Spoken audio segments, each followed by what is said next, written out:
hope you enjoyed your study of these two co-greats, as I call them. As I have been pondering these two passages together, I've been amazed at what I've seen of the cycle of discipleship.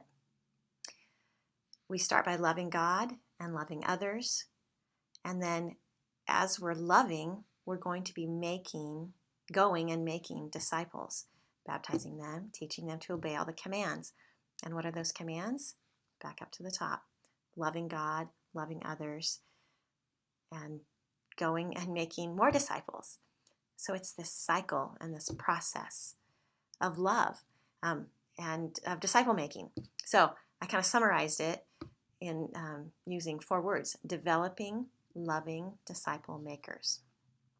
So the question is, are we becoming,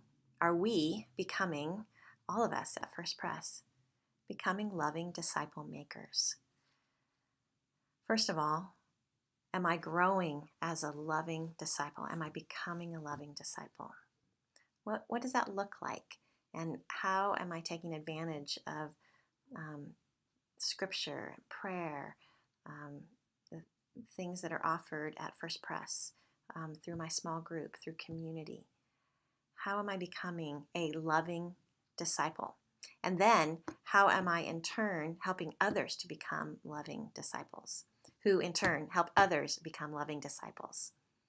That's the process. That is the end goal of our small groups, is to develop loving disciple makers. We become loving disciples who help develop loving disciples. So in my own life, I've been thinking about that and growing, seeking to grow in my prayer life, trying to keep it as relational as possible with this God who I am to love with all my heart, soul, mind, and strength, and loving others by praying for them. I'm also seeking to reach out to my neighbors, doing prayer walks, and inviting them to church and to small group, to connect groups. So I want you to take a few minutes to think about that for yourself. How are you growing as a loving disciple? And how does that translate into the further step of developing loving disciple makers? How is your small group doing that as a group? Take a few minutes just to think about that right now.